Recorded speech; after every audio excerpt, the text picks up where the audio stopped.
Welcome to part 2 of my 2D floor plan of a 2-bedroom house. In this part, we are going to insert dimensions and also label each room. As you can see here, this one will increase aesthetics and also make sure that the client is able to understand what you have drawn in AutoCAD. So let's get started.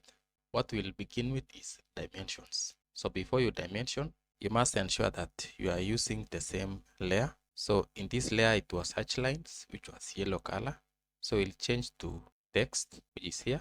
So anything we are going to draw will take the new layer. For us to insert the dimensions, we go to annotate. And on this part, you see there are around 7 tabs. The first part is for text. The second part is for dimensions. We have centerline, leaders, tables, makeup, and annotation scaling. So we are going to use dimension. On dimension, you see the layer is already activated, which is here.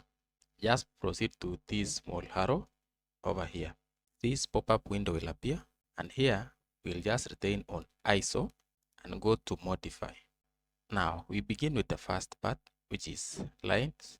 Don't worry about the color, it's already selected on layer.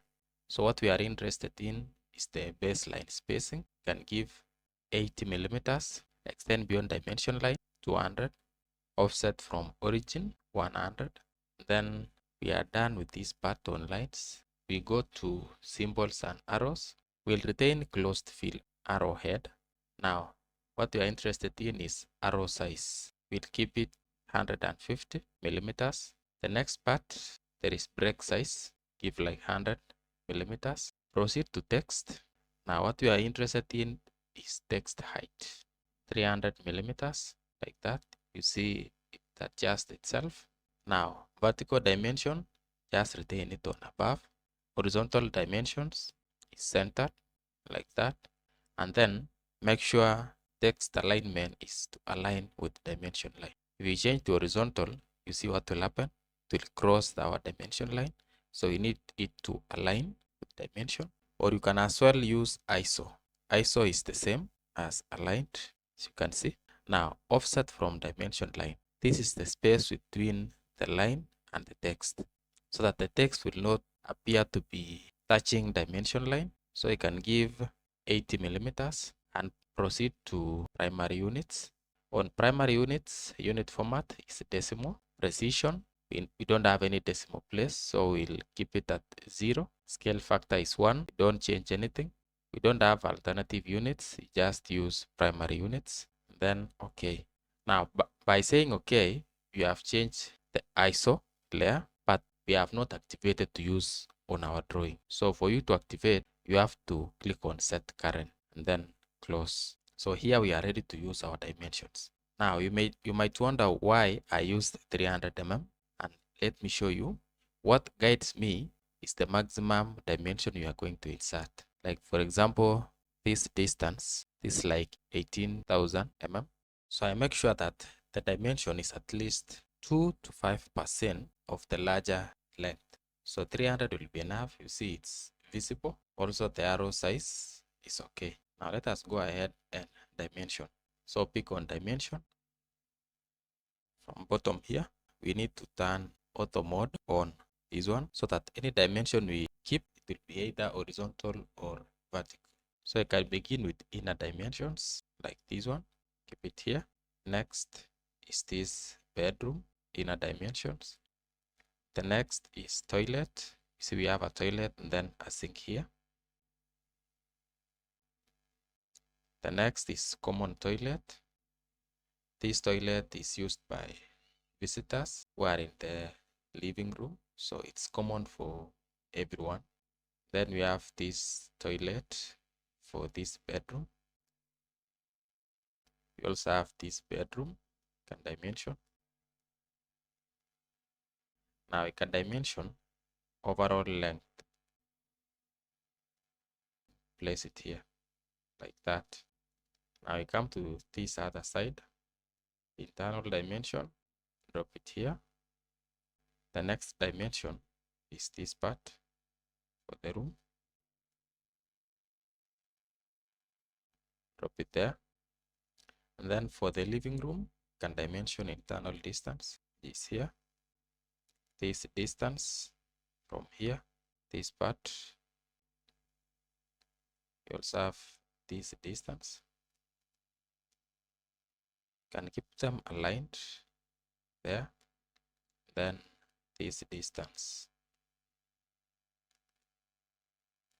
like that.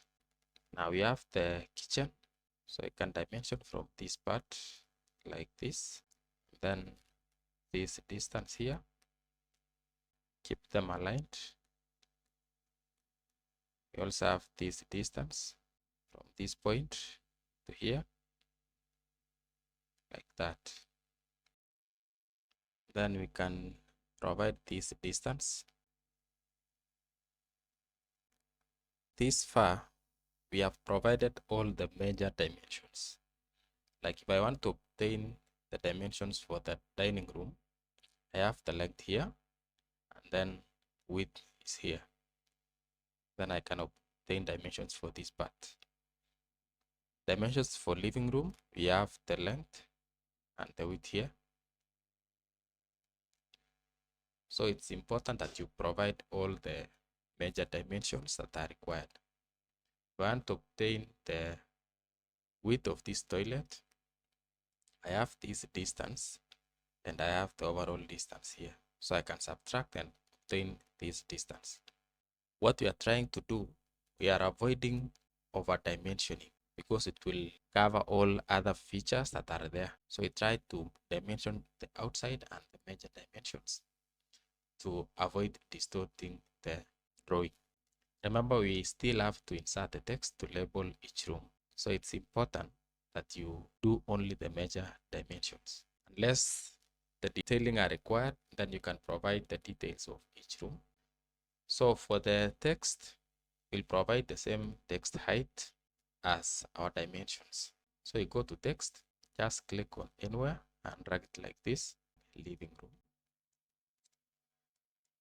Like that. See, the text has disappeared. It's too small. It's here. So just select, right click, and go to properties. For properties, we are interested with the text height, which is here. It's only 3 millimeters, and we want 300. So just change it to 300 and enter. You see what has happened? And then you close. Select this text and move. We are going to move. You see auto mode is on. We are only restricted to move either horizontally or vertically. So turn off auto to enable us to paste it here like that. And for the text, then we are going to use the normal text. Then you select and copy this text and paste to each room, and I'll tell you why. Ensure you are pasting it somewhere that you are not blocking the drawing. This is car parking, and where you appear to block the drawing, you are allowed to use arrow. So you can use arrowheads or leader lines to label the toilets which are here, and also wash area. Can paste it here, and then we will edit. After doing all that, we only need to double click the text to enable us to edit. So this one is wash area. Enter to go to next line, area, like that. Then you can drag it somewhere which can be easily read. This part, double click. This is kitchen. Double click here. This one is a dining area. Just click outside when you are done. Double click this one. This one is bedroom. Bedroom 2. And this other side is bedroom 2 toilet. Then you are free to extend the line like that. This part here is common toilet like that, and this part is bedroom 1 toilet.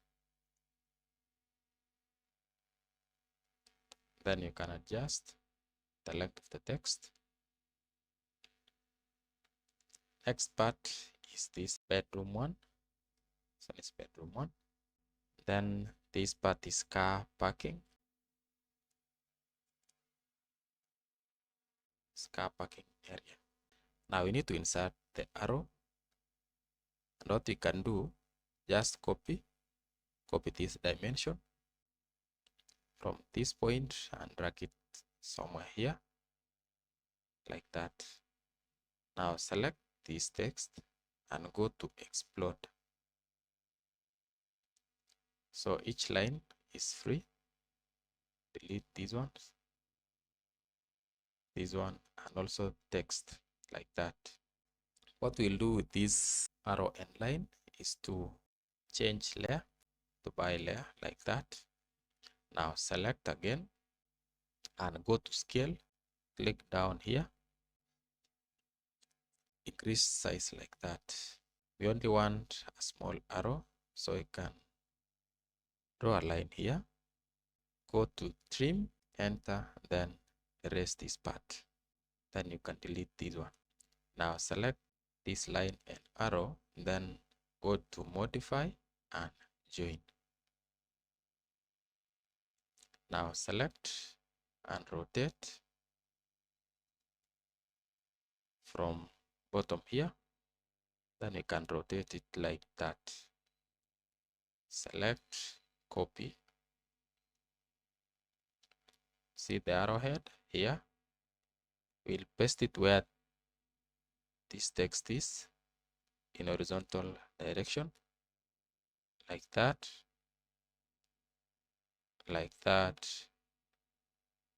and finally like that. Then if it touches this text, you can just move it forward like that and delete this one. Now see what we have. Everything is defined, dimensions are there, and we have labeled each room. So this one is the basic idea of how a 2-bedroom house look like. Thank you so much for tuning in. If you want to see the first video where we drew this drawing, just go to this link and it will direct you there. Thank you so much for tuning in, and see you in the next tutorial.